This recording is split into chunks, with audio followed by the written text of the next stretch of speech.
When real women tell real stories, the world listens. And that's exactly why this book became a #1 international bestseller.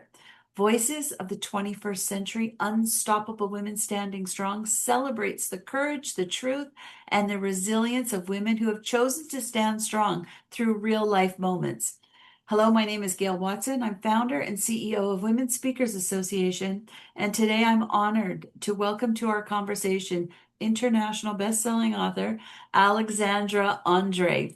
This is your chance to connect with the heart of her story and the voice she brings to this powerful collection. Welcome, Alexandra. Thank you, Gail. It's great to be here and wonderful to contribute to the book. Ah, I was reading your story called My Proudest Marathon, and I got it. I got why you called it that proud moment. And I found myself in real reflection of my own life while I was reading it. That first time mom and all that comes with it. But the ending was so beautiful. It moved me emotionally. It was so well written. You're terrific. So let's dive right into it. And in a few sentences, could you share what your story is about and also what inspired you to share it? Sure, thank you. Well, my story is about I've always been a runner and I've loved running and I've always run and it just helps me connect with myself and becoming a mum, life changed. The world changes, right? When you become a mum and our priority is to give to our kids and it's really hard to find time to give to ourselves. And my story talks about a courageous moment when I decided to sign up to a marathon. I'd run marathons before, but not as a mum. And obviously, our time is precious as a mum, and it's hard to find the time to give to ourselves. But I share in my story a time when I did sign up to this marathon and had to find time to train, had to give to myself. And when I ran this marathon, and to see my little boy, who was 4 at the time, on the sidelines cheering me on, and it made me realize the benefit of giving to ourselves and finding time to set goals for ourselves. And that's what this marathon was for me, and it was a game changer as a mum. And when I had the opportunity to share my story in this wonderful book, it was one I really wanted to be a part of, because unstoppable women standing strong is something I feel so passionate about. Now, I think we probably all have a different lens of getting there. For me, it's about setting a big goal you possibly don't think you can achieve and finding the time to get there and dedicate time to something you love. So that was a little bit about my story. Achieving my first marathon as a mum, which was I'd done 5 beforehand. This was my 6th marathon, but it was by far my proudest marathon to take on and achieve something that was just for me, but I could see it was actually giving to myself and giving to my son indirectly as well. Yeah, and you talk about, hey, marathons are something that you do. And to have to second guess, should I do this? Should it's going to be a goal. It's almost like you've never done it before. It's interesting that when we become a mother, right, Mm. that a lot of feelings are associated with wanting to go back to something maybe we used to do, like you're running. Can you share a little bit about, did you experience any of those kind of feelings, or what kind of feelings did you experience making the Yeah, decision?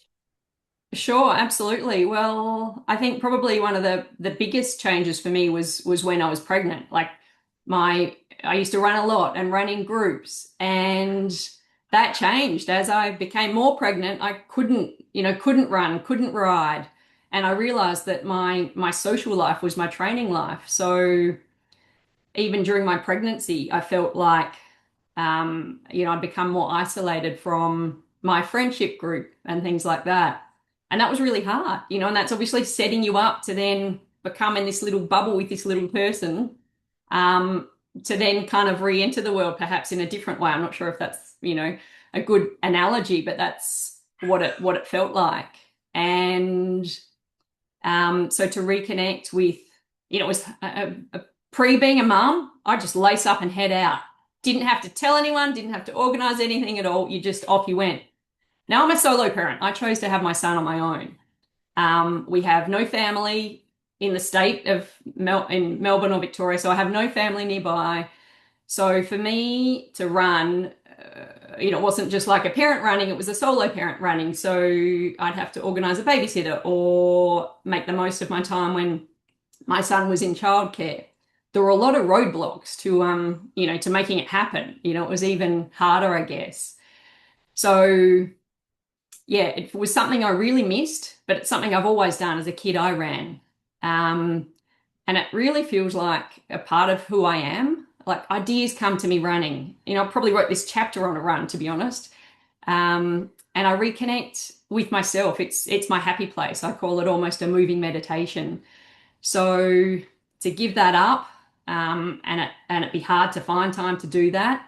I felt like I reconnected with a part of myself when I took up running again and trained for this marathon. So yeah, I think emotionally as a mum, it was a big, big transition. And it felt like when I ran this marathon, I reconnected with a part of myself that yeah, it felt a little distant there for a while when you're giving to someone day and night. And obviously COVID happened during that time as well. So the world became isolated as well. So it was a really, I think life as a parent is always a challenge, but those first few years were particularly challenging. And it felt like I'd kind of almost come out of the tunnel when I ran this first marathon, I guess, as a mum. That's incredible. So now I can see why the title Unstoppable Woman Standing Strong really connects to you because that is who you are. It You, is, and I think it is. Thank you. And it's something that I'm though so passionate about sharing with others because we've all got, like the power of believing in ourselves and what's possible and finding time and making space and bringing in whatever resources you need to take on a big goal, like just for you, there is so much. Like I ran that marathon and I feel like that changed how I parent because I now give to myself more. Any big goal we can do just for ourselves, I think it ignites in us just what we're capable of. And I think it's something we need to find, right? So people around us can tell us, no, you could do that. I believe in you. But once you find that self-belief within yourself, you are literally unstoppable. yeah, and Alexandra, you're bringing up some really good points. And again, I'm even reflecting on my own world when I had two young kids, and there seemed to be some guilt sometimes for wanting to do my own thing and just to feel myself again, like that person who you Yeah. once were. And I mean, talking to you right now, you make it sound very easy. It's not. Yeah, so Yeah, let's talk about maybe some of those lessons or the truths that really emerged for you to help sure. you connect with yourself again and Yeah, sure. maybe not feel that guilt. Sure. Yeah, absolutely. Um, I think sometimes we have to go through those lows to find what those highs look like, to experience the contrast. And it was when I couldn't run or didn't have time or space to run that I realized how much I loved it. And I had this new appreciation for just how much it gave me. So I think, tip number one would be set yourself a goal. Set yourself a goal. Not every goal is for everyone, but find a goal that means something to you. And for me, it was about running a marathon. That was a big goal. It would give me a reason and excuse to do something I love, because running is something I love to do. So to set a goal of a marathon means I would need to find time to train. You can't just go and run a marathon tomorrow. Well, some people can, they're crazy, amazingly crazy, but it would give me a reason to do something I love. So I think setting a goal that requires you to spend time and energy doing that thing you love, that's the first thing. And then I guess it's about just finding a way. There's different ways to get there. I used to train in a certain way and do a certain number of runs for a marathon. This I didn't. I ran when I could, as far as I could. That was it. That was it. And I remember one morning that I share in the book, I planned to do a 20-kilometer run one day. Now a marathon's 42 kilometers. So one of my long runs was going to be 20 kilometers, and I hadn't run that for years, since, for 6+ years. And I said to my son before I took him to childcare, I said, I think I want to run 20 Ks today, but it's a long way. Do you think I can do it? And he said, Mum, I believe in you. And he was this little 4-year-old eating his Wheat Bix. And he said, I believe in you, like just not even questioning it. And that I made my eyes well. And I thought, wow, here's this little 4-year-old. I'm sharing this goal with him. I'm excited at the thought of it, but I equally think I've got no chance of getting to 20 kilometers today. I drop him off at childcare, and I couldn't wait to get out there and try and run 20 Ks, and I did. And I couldn't wait to share with him when I picked him up from childcare that I'd run 20 kilometers. And he said, well done, mummy. Like, just, yeah, yeah, which was beautiful. So I think it's about having a goal that gives you a reason and excuse to do something for you, and then finding a way to achieve it. So it might be bringing in resources to help, or it might be getting creative in terms of how you do it, or it could be, doing it at nighttime when our little people are asleep, whatever it is. So finding a way to get there and being creative with it. And the other aspect, I think, is letting nothing stop you, along those, the unstoppable. We actually are unstoppable. Things will happen. If it's a big goal, roadblocks will get in the way, but we don't have to let them stop us. We can get over it, move through it, and be stronger for it. So I think they're I guess, three things that I'd suggest. Ways of giving to ourselves by setting and achieving a goal. Wow. And as we wipe that tear away from our eye, I told you, if you're listening right now, when I was reading the story, that same tear was showing up because it's a fantastic conclusion in your story. Before we dive into finding out where we can get a copy of this book, um, let's fast forward to today. And I mean, you run. You're obviously a very proud mom with a great little guy. And what else are you doing out there? What? Yeah, sure. Thanks, Gail. Well, I've actually founded a movement called the Power of Possibility. It was my first book called The Power of Possibility, and I've taken it to beyond the bookshelf to a range of merchandise, so running merchandise and life merchandise, all aimed at inspiring and encouraging people to dream bigger, to believe in themselves and untap their true potential.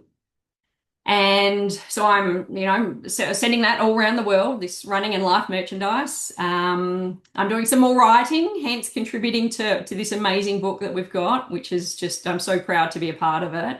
I'm doing some speaking as well. I'm a speaker and a marathon coach. So if people want to take on a marathon, but they want some help in terms of how to get there, I can coach them, and I can coach people all around the world virtually. So helping people achieve that goal for themselves. So a few different things, but all the core of it is helping people untap their potential. And I think that comes with setting and achieving a big goal, because when we do that, we realize that inside of us is an infinite amount of potential just waiting to be untapped and realized.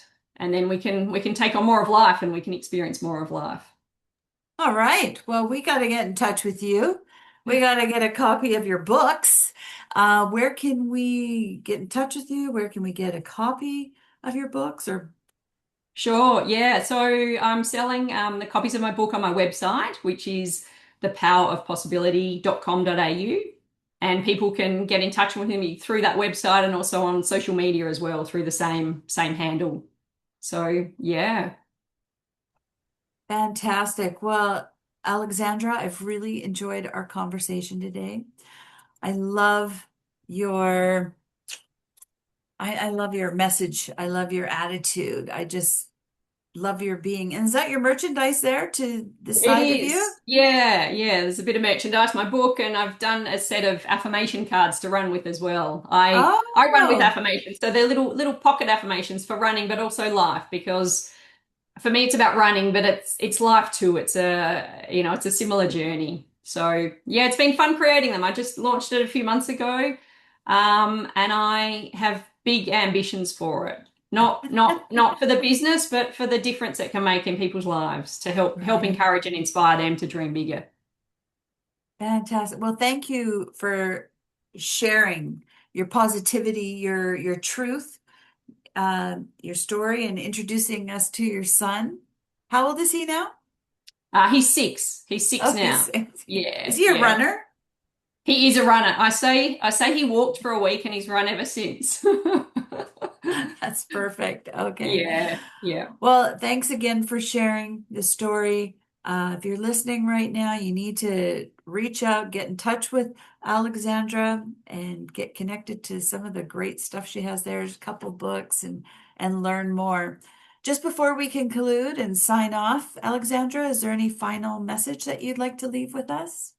Sure. Well, I'd just like to encourage for anyone listening right now to think about a goal you could set yourself in your life. It's not for anyone else but you. What would that be? And what would it mean to you to achieve it? And then I'd encourage you to sign up and go after it. And it just could change your life. So that's what I'd leave you with. And don't don't think about how too much. Just think about that. My thing is the power of possibility. What if you could, right? Just sign up and then go after it. So the value of setting and achieving a goal for ourselves. And if I haven't taken up too much time, I have a quote that has inspired so much of my journey. Um, it's by Harvey McCabe, and it goes, "Life is too short to wake up in the morning with regrets. If you get the chance, take it. If it changes your life, let it." Nobody said it would be easy. They just promised it would be worth it. So I'll leave you on that inspiring quote that has inspired so much of my journey. And I hope some of those words inspire anyone who's listening. Thank you, Gail. They're beautiful. Thank you. And to our listeners, wherever you are in this world, we would love to wish you a great day. Thank you.